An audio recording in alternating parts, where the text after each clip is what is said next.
Welcome to Bittensor Weekly, your source of truth for everything happening in the Bittensor ecosystem. I am your host, and this is episode 13, May 30th, 2026. This week, the formal proposal for Bittensor's on-chain governance system finally hit paper. The foundation began blocking emissions to dead and exploitative subnets, starting with Subnet 104. And next week, the Bittensor co-founders take the stage at the Louvre in Paris. Let us get into it. Story 1. Bittensor's on-chain governance has a formal proposal. Const first laid out the design for Bittensor's governance system back in February. This week, on May 23rd, TAO Media published the formal written proposal. It could ship as early as this summer. Here is the design in plain language. Proposals pass through 3 checkpoints. First, a 3-person committee called the Triumvirate decides whether the proposal should move forward at all. 2 of 3 votes within 7 days. The Triumvirate seats are filled by random selection from top subnet owners and top validators, rotating every couple of months. Second, if the Triumvirate approves, the proposal enters a review window where the rest of the network can weigh in. The voters are the top validators and the top subnet owners, picked automatically based on stake and on subnet performance. Third, the math at this stage decides what happens. 75% approval fast-tracks the change. 51% rejection kills it. Anything in between leaves the proposal on a default timeline that gets delayed every time someone votes against it. Every nay doubles the weight. The practical effect, subnet owners and validators get an actual veto. The foundation no longer decides alone, and every protocol change, including emission blocking and conviction itself, ultimately goes through this pipeline. This is the umbrella under which the rest of this year's roadmap operates. If it ships this summer, the second half of 2026 looks materially different from the first half. Story 2. Emission blocking is live.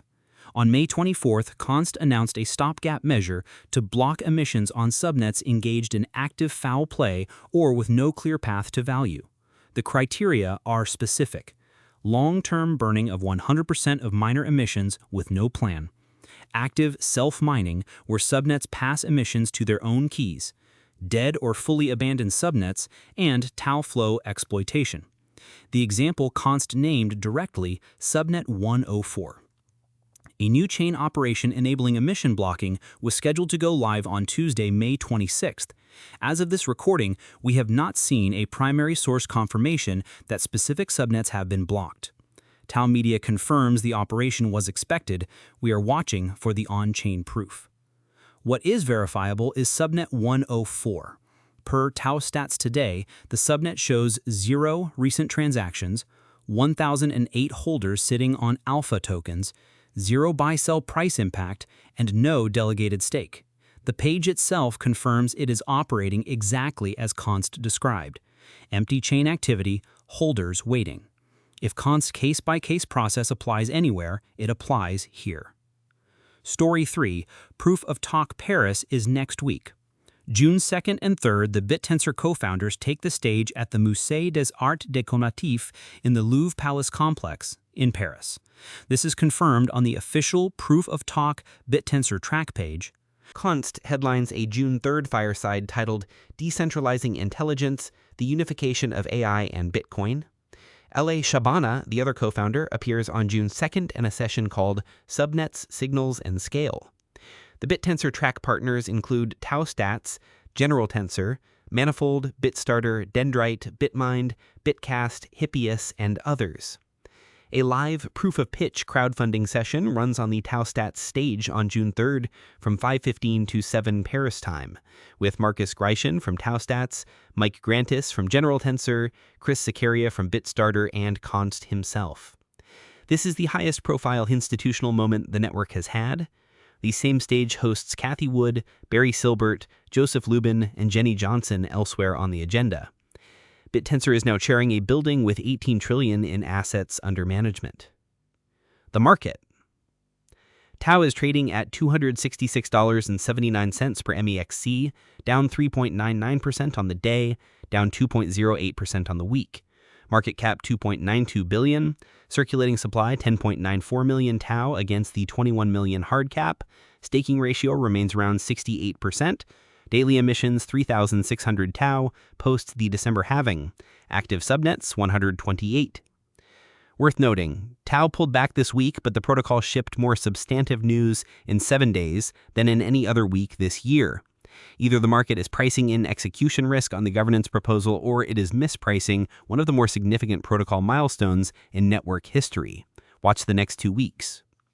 This week's spotlight goes to Apex on Subnet 1. Per TAO Media on May 21st, Apex has shared results from its IOTA simulator competition. The setup. IOTA on Subnet 9 is Bittensor's distributed pre-training network. The bottleneck in distributed training is not raw GPU speed, it is how activations move between miners during a training run.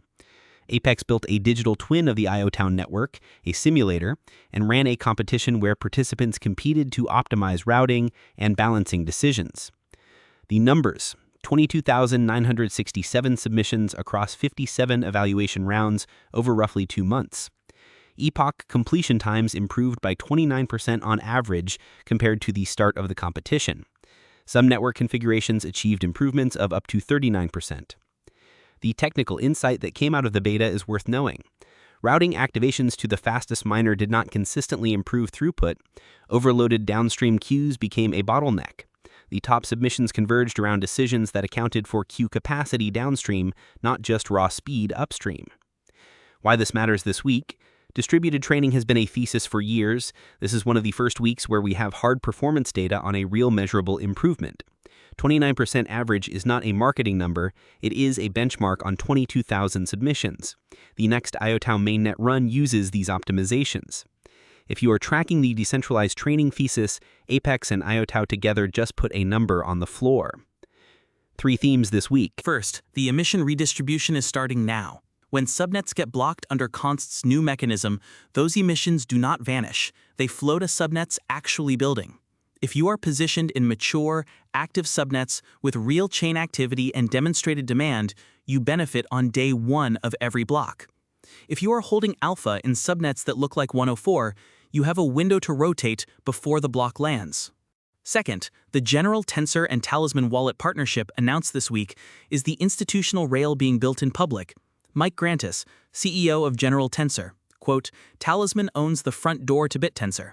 Talisman secures roughly $2 billion in cross-chain assets, with about half tied to Bittensor activity. Their Signet product is described as the only production-grade multi-signature interface currently on Bittensor. The partnership will be formally introduced at Proof of Talk. Institutional custody plus on-chain execution is becoming a single path. That matters for capital flow. Third, the governance proposal changes which holder positions matter long-term. If the economic collective is selected by smoothed validator stake, then who validates matters more than who delegates. If the building collective is ranked by subnet performance, then which subnets you own matters more than how many. The new game is concentration into quality. That is it for this week. Const proposed on-chain governance for the summer. Emission blocking is live with Subnet 104 as the test case.